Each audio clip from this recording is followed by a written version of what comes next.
Et c'est drôle que je tombe sur ce post-là, parce que je viens de voir cette vidéo aussi. Il a fait une interview sur Brut Afrique, le média, et il a sorti ça. Je pense que, attends, mieux on trouve la vidéo. Il dit, quand j'étais au Gabon, j'étais un braqueur, je suis venu en Côte d'Ivoire, je suis devenu artiste.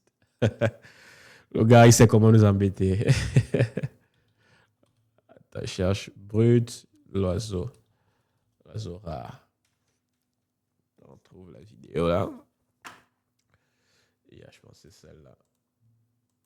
Je suis devenu artiste. Ah ouais, moi je reste ici enfin. C'est ça. Quand j'étais au Gabon, j'étais un braqueur. Je suis venu en Côte d'Ivoire, je suis devenu artiste. Ah ouais, moi je reste ici enfin. C'est ça, c'est le destin. C'est Dieu qui l'a voulu, c'est comme ça. Mon aîné là-bas, on va vous sortir les katas. Au boum t'exploser la bouteille, les flashs et la masse. Et boum, solo, bam, solo. Et yo, la famille, c'est bien moi. Bah, avant de continuer à parler de ça, je dois aussi... c'est un truc que j'ai remarqué depuis ces derniers concerts. Il s'est beaucoup amélioré en live. Je trouve que ces performances-là, elles sont beaucoup plus claires, beaucoup plus sur mesure. Ça montre vraiment que le gars, il travaille. Mais bon, on n'est pas là pour parler de ça aujourd'hui. Azora, le jeu de mots, le moutounen, le titileti. Je suis en interview chez Brut et puis ça va se passer. Gang. Pourquoi l'oiseau-rare? C'est au quartier, on se moquait de moi. Merde. On disait que je ressemblais à un oiseau. Et c'est comme ça que ça m'a collé. Jusqu'à l'école, de l'école à l'oiseau que je suis aujourd'hui. J'ai jamais pensé que je pouvais chanter dans ma vie déjà. Je rappais à l'école avec les amis, mais c'était juste pour m'amuser. À travers les expériences que j'ai vécues, à travers le fait que je sois allé en prison, c'est à partir de là que tout a démarré. Parce que lorsque j'étais en prison, en m'ennuyant, c'est comme ça que j'ai commencé à chanter. Et j'ai vu que les autres aimaient. Et c'est parti de là, et à ma sortie de prison, j'ai décidé de me lancer. C'est ainsi que ma carrière a démarré. En 2020, pendant la période du coronavirus. Le mystère, pas la vérité. Seul le Seigneur nous dira que était la vérité. Je me rappelle, tout est parti de No Love. Est-ce que tu t'attendais à ce boom? Ah, c'est un de mes sons préférés de lui, là, en ce déjà, moment. No Love. C'est un son de 2021. Je devais faire un featuring avec quelqu'un. Et après, la personne a abandonné la prod. Donc, je me suis décidé d'écrire sur tout le son. J'étais à Yopougon. Ok, ça devait être un featuring. J'étais seul. Et je ne sais pas ce qui m'a pris ce jour-là. Je suis allé m'isoler. C'est comme ça que j'ai écrit ce son. Et jusqu'aujourd'hui, beaucoup de mes fans disent que c'est mon meilleur son, que c'est le meilleur son que j'ai fait de ma carrière. Justement, je trouve que c'est parce que c'est un son qui parle. Les mots sont des poignards en plein cœur à force de dire la vérité. On m'a pris pour un menteur. Je vais classer les billets dans la sacoche en cuir. La vie est une prison de laquelle j'aime de m'enfuir. Après No Love, on a eu Katika. Un propre gars. Dégueuliquesse. Le clip est là, ça tourne partout. On est en train de rentrer un peu dans la constance d'un artiste qui grandit. Et comment tu accueilles tout ça? Comment tu... Déjà, c'est juste que le monde, si je peux me le permettre, où l'Afrique me découvre maintenant. Sinon, l'oiseau rare, au Gabon, on vous dira que ça a toujours été cet artiste-là. J'ai fait plus de 100 sons en 4 ans. Donc pour ceux qui me découvrent maintenant, sachez juste que je suis vraiment ce gars-là qui aime chanter et qui est très productif.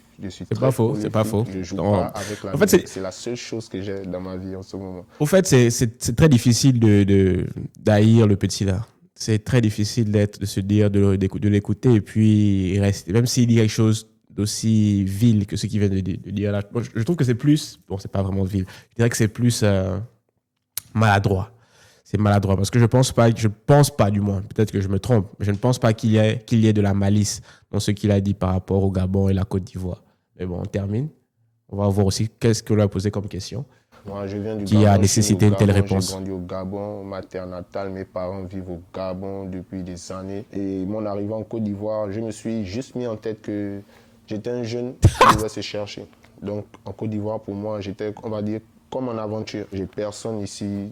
Faut que je réussisse. C'est comme ça que je suis venu en Côte d'Ivoire, c'est avec cette idée-là. Et si aujourd'hui ça va, c'est que vraiment j'ai poursuivi la bonne voie. Ici en Côte d'Ivoire, avec les autres artistes du milieu, est-ce que tu arrives à t'entendre? Comment ça se passe avec le rap ivoire et tout ça?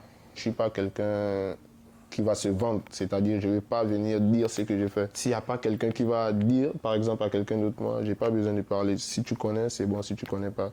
Donc c'était vraiment difficile pour moi d'avoir des collaborations au début, mais depuis que la musique commence à éclore un peu, on va dire, ça va, c'est facile, c'est tranquille. Tout le monde me contacte et moi je suis ouvert à tout le monde. Tant que ça m'arrange, on travaille. C'est quoi ton plat ivoirien préféré? Avant, quand j'étais à Djamé, quand tu as 500 comme ça, c'est un garba bien joli, une mayonnaise aromate et puis 2 cubes, 2 sachets d'eau. C'est tranquille.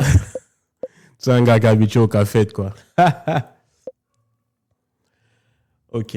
Quand j'étais au Gabon, j'étais un braqueur. Je suis venu en Côte d'Ivoire, je suis devenu artiste. Ah ouais, moi je reste ici. Non, ok, bon, l'interview a clairement été éditée. Donc on peut juste essayer de deviner ce qui a été posé comme question qui aurait nécessité une telle réponse. Vu ce qu'il dit, on peut facilement supposer que celui qui posait les questions, le journaliste et tout, lui a demandé, ok, est-ce que tu préfères rester vivre en Côte d'Ivoire ou au Gabon? Donc, et puis, j'imagine que c'est ça sa réponse. On écoute encore ce qu'il dit exactement. Moi, je reste ici. Quand j'étais au Gabon, j'étais un braqueur. Je suis venu en Côte d'Ivoire, je suis devenu artiste. Ah ouais, moi je reste ici enfin. C'est ça, c'est le destin, c'est Dieu qui l'a voulu, c'est comme ça. Mon année. Ok, bon, première analyse du truc, de ce qui vient de dire là. Je pense que, et on entend ça aussi, et je dis ça pourquoi, parce qu'on entend ça aussi dans une de ses réponses un peu plus tard dans l'interview, lorsqu'il dit que lorsqu'il arrivait en Côte d'Ivoire, il n'avait personne.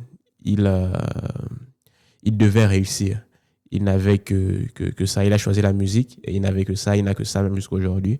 Donc, je pense que c'est la mentalité qu'il a développée en étant en Côte d'Ivoire.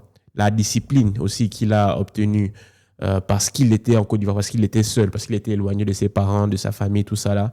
Cette discipline-là et cette envie de réussir. Et j'imagine aussi plein de grands succès qu'il a eu à faire en étant en Côte d'Ivoire. Je pense que ce sont toutes ces choses-là qui créent on va dire quoi, cet amour, ce petit favoritisme-là, cette envie d'être là-bas pour lui. Ça, c'est ma façon on va dire quoi, de décrypter ce qu'il vient de dire. Maintenant, le fait qu'ils disent aussi qu'il était... attends, là, c'est Yves qui me colle. Attends, je le truc. Yo, allô, Yves? Oui, là, je suis même en live, là. Je suis en live. Je finis le truc. Je te colle tout à l'heure. Et c'était le real killer. On est en train de bosser sur un truc là. Mais bon, bref. Je vous épargne des détails. Donc, je reviens sur l'oiseau rat. Donc, je pense que, comme je disais, je pense que c'est toute cette mentalité, le fait qu'il se devait de réussir en étant en Côte d'Ivoire, qui a créé cet amour-là pour cette patrie-là. Maintenant, le fait de dire qu'il était juste braqueur au Gabon, je pense que c'est ce qui va énerver plus d'un. C'est vrai que c'est très difficile même on va dire de justifier ces mots-là. Pour moi, ça, c'est vraiment une bourde. Il n'aurait pas dû dire ça de cette façon-là. Et je pense même que même pas juste la façon qui est mauvaise. Je pense même pas que ce soit vrai. C'était déjà un artiste au Gabon. Mais comme j'ai dit, je pense qu'il est devenu l'artiste que l'on connaît, que l'on aime et que l'on apprécie en étant en Côte d'Ivoire. Et honnêtement, je pense que c'est ça la différence qu'il essaie de faire. Lorsqu'il dit qu'il était braqueur, on se rappelle tous il avait une vidéo là, attends, on va un peu, regarde, on va encore check ça. Il avait une vidéo là qui est assez connue là, où il chante comme ça dans une cellule. L'oiseau rat chante en prison.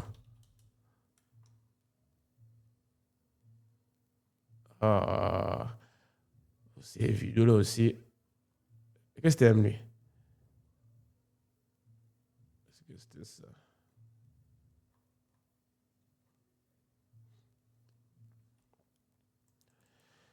Ça aussi, les choses avec les vidéos du Gabon. Quand on cherche ça, c'est difficile à trouver quand tu as besoin de en tout cas, bref.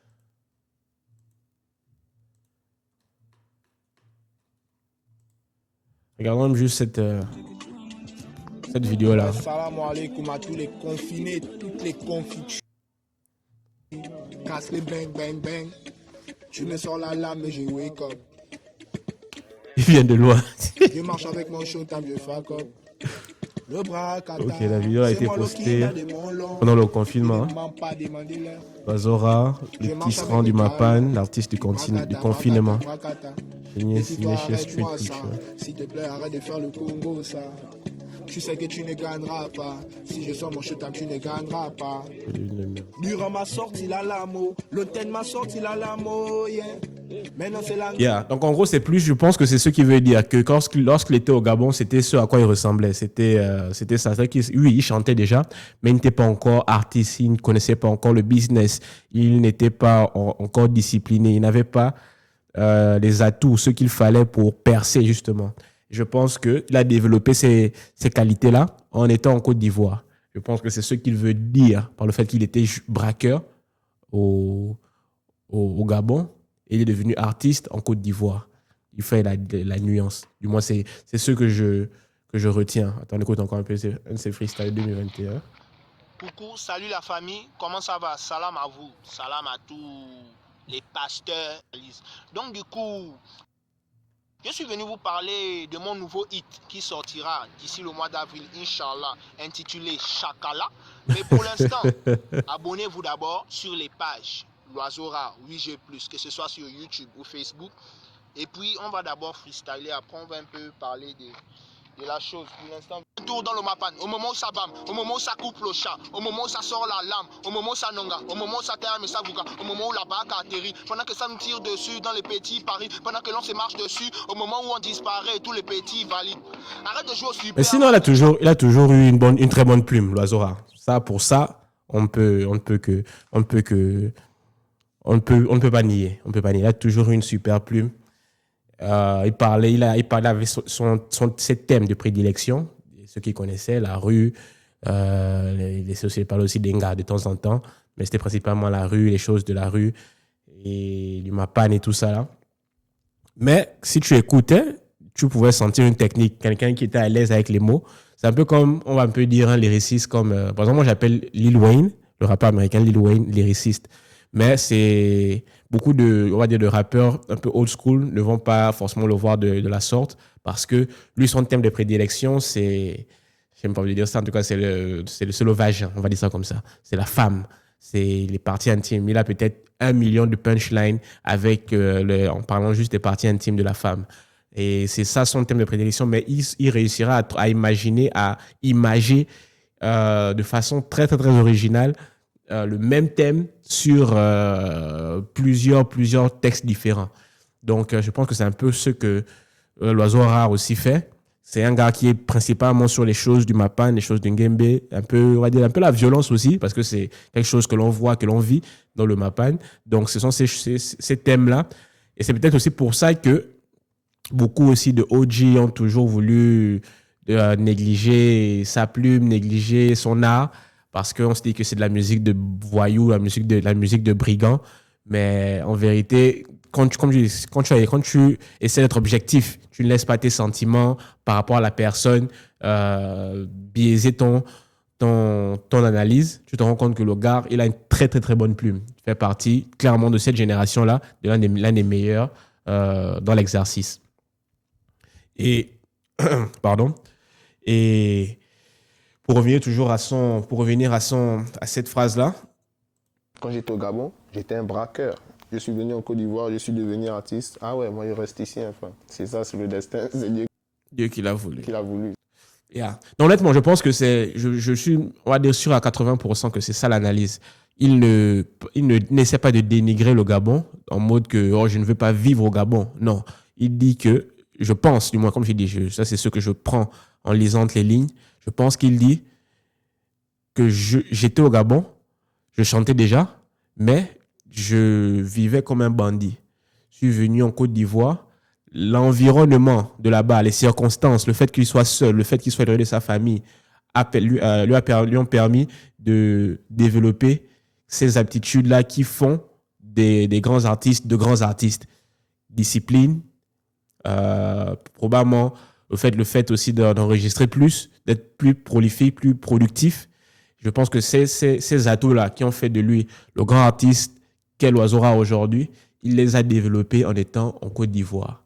Et je pense que c'est pour ça qu'il veut rester là-bas. Il veut rester dans cet environnement. Ce n'est pas forcément la Côte d'Ivoire en elle-même qu'il préfère par rapport au Gabon. Parce que ça va être ça le clash maintenant, mais un minimum. Je pense que les Ivoiriens peuvent prendre ça, cette partie, et essayer de se moquer un peu des Gabonais. On a toujours ce genre de clash-là. Et les Gabonais aussi peuvent voir cette partie et se sentir vexés. Que, attends, nous, on t'a donné tout l'amour du monde, on te booste, et toi, tu nous jettes parce que tu as maintenant trouvé, on va dire, une nouvelle gars, qui est la Côte d'Ivoire dans cette image-là. Non, je ne pense pas que ce soit ce qu'ils disent. Mais ce qui est aussi vrai, c'est que c'était très, très, très maladroit. C'était très maladroit. Avec les gens qui ont sa fanbase. Et même en général, je pense que la plupart des gens qui, quand ils écoutent ça, on va juste se dire que non, le gars il chie sur le Gabon. Et en tout cas, ça va forcément encore faire parler. Est-ce que toute critique est bonne? On verra. Mais en tout cas, c'est mon opinion sur la dernière sortie de L'Oiseau Rare dans son interview sur Brut.